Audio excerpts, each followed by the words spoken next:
सरस्वत्यै नमः। श्रीमत्कुञ्जविहारिणे नमः। बोले श्री सीताराम सरकार की जय। श्री बांके बिहारी लाल की जय। श्री राधा रानी सरकार की जय। आप सभी देशवासियों को निर्जला एकादशी, जिसे भीमसेनी एकादशी भी कहते हैं, उस भीमसेनी एकादशी की हार्दिक शुभकामनाएं। ज्येष्ठ मास के शुक्ल पक्ष की ये एकादशी बड़ी पुण्यप्रद होती है। इस एकादशी की महिमा ऐसी है कि एक बार पांडव में जो उनके ज्येष्ठ थे श्री युधिष्ठिर जी, वो भगवान श्री कृष्ण से सभी एकादशियों की महिमा सुन रहे थे। तो उन्होंने ज्येष्ठ की इस एकादशी के बारे में प्रश्न किया। तो भगवान ने कहा कि हे युधिष्ठिर जी, इस एकादशी की महिमा तो जो पुराणों के लेखक हैं, पुराणों की जिन्होंने निर्माण किया, श्री वेदव्यास जी, जो मेरे कला अवतार हैं, ऐसे श्री वेदव्यास जी महाराज इसका वर्णन करेंगे। जो सभी पांडव वेदव्यास जी के पास गए, सबने प्रणाम किया और निवेदन किया। वेदव्यास जी ने एकादशी की बड़ी महिमा बताई। तो भीमसेन जी के हृदय में एक विषाद उत्पन्न हुआ, क्योंकि भीमसेन जी का एक नाम वृकोदर है। ये वृकोदर नाम उनका क्यों पड़ा? क्योंकि उनके उदर में एक वृक नाम की अग्नि जलती रहती है, और वो अग्नि ऐसी है कि वो जो भी खाते तुरंत पच जाता। तो कई लोगों का भोजन तो अकेले पा जाते हैं। इस कारण से उन्होंने कहा कि हे वेदव्यास जी, मुझे इतनी भूख लगती है, इस कारण से मैं प्रत्येक एकादशी तो रह नहीं पाता हूँ, तो मेरे लिए कोई उपाय बताइए। तो वेदव्यास जी ने कहा कि भीमसेन जी, आप चिंता मत करिए, हमारे शास्त्रों में तो सबका सम्मान है, जो आए सबका सम्मान है। तो भीमसेन जी ने कहा, प्रभु को हमारे लिए कुछ बताइए, मेरी भी बहुत इच्छा है एकादशी रहने की, पर क्या करूं, भूख लग जाती है। तो श्री वेदव्यास जी ने कहा कि चिंता मत करिए, ये जो ज्येष्ठ मास के शुक्ल पक्ष की जो एकादशी पड़ती है, यदि इस एकादशी को निर्जल होकर व्रत रहा जाए तो कहते हैं कि ये संपूर्ण वर्ष की एकादशियों का फल प्राप्त हो जाता है उस जीव को। तो ऐसी परम पावन परम पूर्णिमयी तिथि आज है, और इस तिथि पर कई लोग फलाहार करके व्रत रखते हैं, तो कई लोग निर्जल रहते हैं, जिसकी जैसी सामर्थ्यता। तो मैंने विचार किया कि आज इतना परम पावन तिथि है, तो कुछ प्रभु के नामों का संकीर्तन हो जाए आप सभी के साथ। मैंने सोचा चलिए, यद्यपि मैं निर्जला एकादशी का व्रत हूँ, मैं भी निर्जल पिछले 12 घंटों से मैंने जल का पान नहीं किया, इस कारण से गले में थोड़ी सी वो तो है, परंतु कोई नहीं, जहाँ प्रभु के नाम की धारा, अमृत की धारा बह रही हो, वहाँ ये प्यास तो कुछ भी नहीं। तो आइए थोड़ी देर प्रभु के नाम की अमृत की धारा में, अमृत के समुद्र में गोते लगाते हैं और प्रभु के नाम की महिमा का आनंद लेते हैं। क्यों कहते हैं किसी भी व्रत, किसी भी तपस्या, किसी भी योग या किसी भी साधन का फल तभी प्राप्त होता है जब वो प्रभु को समर्पित किया जाए। तो इस भजन के माध्यम से, इस भजन पुष्प के माध्यम से अपने साधन को प्रभु के चरणों में, श्री चरणों में समर्पित करेंगे। तो आइए प्रभु के नामों का थोड़ा संकीर्तन करते हैं, और आज जिस भजन का हम आनंद लेंगे उसमें मानव जीवन की वास्तविकता भी बताई गई है कि जो मानव जीवन प्राप्त करने के पश्चात हम अंधकार में भटक रहे हैं और अपने निज स्वरूप को भूल गए हैं, इन सब का वर्णन आया है। सभी जो माया के पीछे लग रहे हैं,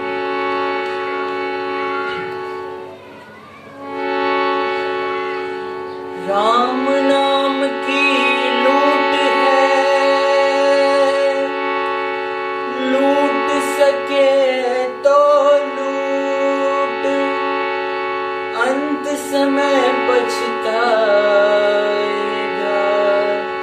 जब प्राण जाएंगे छूट। बोले सियावर रामचंद्र रामचंद्र भगवान की जय।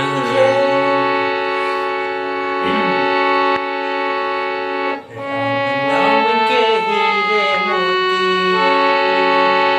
बड़ी सुंदर बात कही जाती है कि राम नाम के हीरे मोती। लोग कहते हैं कि संसार के जो जीव होते हैं वो धन की कामना करते हैं, परंतु जो प्रभु के चरणाश्रयी संत होते हैं, जो प्रभु को सर्वस्व मानते हैं, उनका धन क्या होता है, उनकी हीरे मोती क्या होती है। कहते हमारो धन राधा श्री राधा। उनका जो हीरे मोती वो तो राम जी का नाम है। कहते हैं राम नाम के हीरे मोती मैं बिखराऊं गली गली। राम नाम के हीरे मोती मैं बिखराऊं गली गली। ले लो रे कोई राम का प्यारा शोर मचाऊं गली गली। राम नाम के हीरे मोती मैं बिखराऊं गली गली। ले लो रे कोई राम का प्यारा शोर मचाऊं गली गली। राम नाम के हीरे मोती। आगे जो पंक्ति आती है इस भजन में, बड़ी दिव्य पंक्ति है। क्या? माया के दीवानों सुन लो, माया के दीवानों सुन लो, एक दिन ऐसा आएगा धन दौलत और माल खजाना यही पड़ा रह जाएगा। माया के दीवानों सुन लो। बड़े ध्यानपूर्वक से एक एक शब्द सुनिएगा क्योंकि इसका एक एक शब्द बड़ा ही कीमती है। माया के दीवानों सुन लो, एक दिन ऐसा आएगा धन दौलत और माल खजाना यही पड़ा रह जाएगा। सुंदर काया माटी होगी, सुंदर काया माटी होगी, चर्चा होगी गली गली। ले लो रे कोई राम का प्यारा शोर मचाऊं गली गली। राम नाम के हीरे मोती मैं बिखराऊं गली गली। ले लो रे कोई राम का प्यारा शोर मचाऊं गली गली। क्या कहते हैं कि माया के दीवानों सुन लो, एक दिन ऐसा आएगा जो माया के पीछे जीव भगते हैं और माया के पीछे भगते भगते भगते भगते मायापति को भूल जाते हैं, अपने निज स्वरूप को भूल जाते हैं। उनको सचेत कर रहे हैं संत महानुभाव कि एक दिन ऐसा आएगा धन दौलत और माल खजाना यहीं पड़ा रह जाएगा। इस जो धन दौलत और तुम्हारा माल खजाना है जिसके ऊपर आप सभी गुमान करते हैं कि हमारे पास तो धन है, भाई हम धनवान है, कुछ भी कर सकते हैं, वो सब यहीं रह जाएगा। और अंत समय क्या होगा? सुंदर काया माटी होगी, सुंदर काया माटी होगी, चर्चा होगी गली गली। ले लो रे कोई राम का प्यारा शोर मचाऊं गली गली। अंत समय में बस आपके लिए आपकी चिता सजी होगी और जिसे अपना मानते हैं वो बंधु बांधव भी आपका शमशान घाट तक साथ निभाएंगे और अंत तक जो आपका साथ निभाएगा वो रहेगा आपका धर्म, वो आपका दान, वो आपका पुण्य। क्योंकि कहते हैं कि जब व्यक्ति ने जन्म लिया इस भूमि पर तो नाना प्रकार के संबंधों को अपना मान बैठा, जो स्वार्थ से आपसे जुड़े हुए हैं उसे अपना मान बैठा और जो अपने भगवान हैं उन्हें पराया मान बैठा। कैसी विपरीत दशा है कि जो अपने हैं उन्हें पराये मान बैठे आप और जो पराये हैं उन्हें अपने मान बैठे हैं। तो परायों से प्रेम की यदि अपेक्षा करेंगे तो सदा निराश रहेंगे। इसलिए प्रेम की अपेक्षा तो सिर्फ प्रभु से करिए क्योंकि वो आपके अपने हैं। तो आगे की पंक्ति बड़ी सुंदर है। इस दुनिया को कब तक पगले अपना कहता जाएगा, ईश्वर को तू भूल गया है अंत समय पछताएगा। ईश्वर को तू भूल गया है अंत समय पछताएगा। बड़ी दिव्य बात है। कहते हैं कि अरे पगले, इस दुनिया को कहता है ये मेरा है, ये मैं हूँ। जो अहंता और ममता की भावना जीव के भीतर बसी हुई है, इसी के कारण जीव दुखी होता है। इस दुनिया को कब तक पगले अपना कहता जाएगा। जो मैंने बात कही ना कि परायों को अपना मान बैठे, अपने को पराया मान बैठे। ईश्वर को तू भूल गया है, अंत समय पछताएगा। जब ये शरीर छूट जाएगा जिससे सभी संबंधी जुड़े हुए हैं, जिस शरीर के स्वार्थ से सभी संबंधी जुड़े हुए हैं, जिस दिन ये शरीर छूटा उसी दिन सबकी सच्चाई सामने आ जाएगी। और आपको बात जो मैं अभी बोध करा रहा हूँ कि ईश्वर के सिवाय आपका कोई नहीं, वो अंत समय आप याद करेंगे। परंतु अब पछताए होत क्या जब चिड़िया चुग गई खेत। जब समय बीत जाए तो पछताने का कोई अर्थ नहीं होता। इस कारण से समय रहते ही जो मानव जीवन प्राप्त हुआ है उसका सदुपयोग करिए। कहते हैं कि मानव जीवन बड़ा ही दुर्लभ है। इस मानव जीवन के लिए देवता भी तरसते रहते हैं। देवता जब मनुष्य जीवन प्राप्त करते हैं तो यज्ञ कर्म इत्यादि होम हवन इत्यादि करके देवता स्वर्ग को तो प्राप्त कर लेते हैं, परंतु जब स्वर्ग में पहुंचते हैं और देखते हैं भाई यहाँ भी कोई स्थायित्व नहीं है, ऐसा नहीं कि यहाँ हमेशा हम रहेंगे, यहाँ भी एक समय सीमा है। जैसे कि 5 स्टार होटल में जब तक आपके पास पैसे रहेंगे तब तक आप रह सकते हैं, उसी प्रकार स्वर्ग में आप तब तक रह सकते हैं जब तक आपके हाथ में पूर्ण रूपी धन है। और जिस दिन ये खर्च हो गया उस दिन पुनः सिर नीचे करके आप इसी धराधाम पर आ जाएंगे। तो सभी जो मैंने कहा इस आज के आनंद के प्रारंभ में कि सभी साधनों का जो परम फल है वो है भगवत समर्पण। कहते हैं कि नवदा भक्ति में आखिरी भक्ति जो आती है वो आत्मसमर्पण। श्रवणम कीर्तनम विष्णु स्मरणम पाद सेवनम।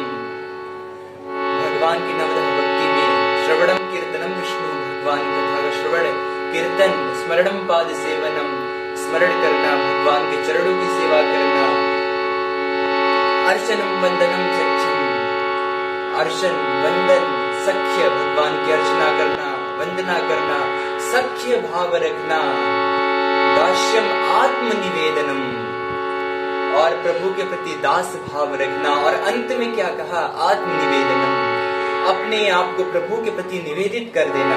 यही सभी साधनों का चरम फल है।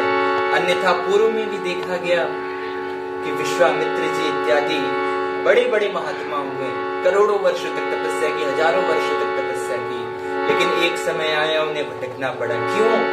क्योंकि वो आत्मसमर्पण नहीं कर पाए। और भक्ति का प्रमाण देखना है तो बालक ध्रुव को देख लीजिए। परम पूजनीय श्री भक्तराज श्री ध्रुव जी महाराज के चरित्र को देखिए। 5 वर्ष की आयु में मात्र 5 महीने की तपस्या में भगवान को प्राप्त कर लिया। क्यों? आत्मसमर्पण था। कहते हैं कि कई लोगों के मन में संशय होता है, उसका भी मैं निवारण कर दूं कि प्रभु का नाम कल्याणकारी होता है। वो तो होता ही है। कहते हैं कि एक बार प्रभु का नाम लो तो परम धाम की प्राप्ति हो जाती है। तो भैया क्यों हम इतना जोर करते रहते हैं कि नाम जप करो, माला फेरो, प्रभु का जितना हो सके उतना नाम जब एक ही बार में कल्याण कर देती है। तो वो जो एक बार नाम के लिए महात्माओं ने संकेत किया है, उस एक बार नाम को लेते ही यदि आपके हृदय में वो भक्ति रस उछाल मारने लग जाए, आपके नेत्रों से स्वतः ही अश्रुधारा बहने लग जाए, हृदय में प्रभु मिलन के विरह उठ जाए, समझ लीजिए वो एक नाम का समय आ गया। और इस अवस्था को प्राप्त करने के लिए बस आपको नाम जप करना है, एकादशी व्रत करना है। कहते हैं कि व्रत करने से क्या होता है कि प्रभु किसी साधन से नहीं प्राप्त होते, प्रभु तो प्राप्त होते अपनी कृपा से। परंतु जब देखते हैं जीव हमारे लिए साधन कर रहा है, नाम जप कर रहा है, व्रत कर रहा है और निर्जला एकादशी पढ़ रही तो बिना जल पिए रह रहा है, तो प्रभु जब देखेंगे भक्त मेरे लिए इतना आतुर है, तो वो अपनी कृपा से ही अपने आप को दे देते, अपनी भक्ति प्रदान कर देते हैं। और कहते हैं कि कलयुग केवल नाम आधारा, सिमर सिमर नर उतरहि पारा। इस कलयुग में नाम के अलावा और कोई आधार नहीं। इसलिए इस निर्जला एकादशी के परम पावन पूर्ण तिथि पर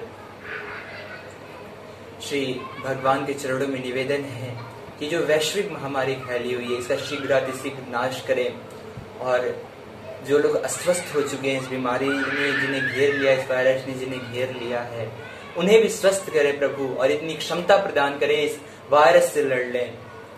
आज के समय में जीव हम इतने कष्टों को जो झेल रहे हैं ना, इसका प्रमुख कारण यदि देखा जाए तो हमारे पाप कर्म में थे। लेकिन अब जो समय प्राप्त हुआ प्रभु के भजन के लिए हुआ है, और इतने पूर्ण तिथियां आ रही हैं, परम पावन पर्व आ रहे हैं, गंगा दशहरा भी कल था, आज निर्जला एकादशी है, तो प्रभु का घर में बैठे हैं सभी, कहीं बाहर नहीं जाना, समय पर्याप्त है सबके पास, जितना हो सके नाम जप करिए, प्रभु की कथा का श्रवण करिए। इसी के साथ सबको जय श्री राधे, जय श्री राधे।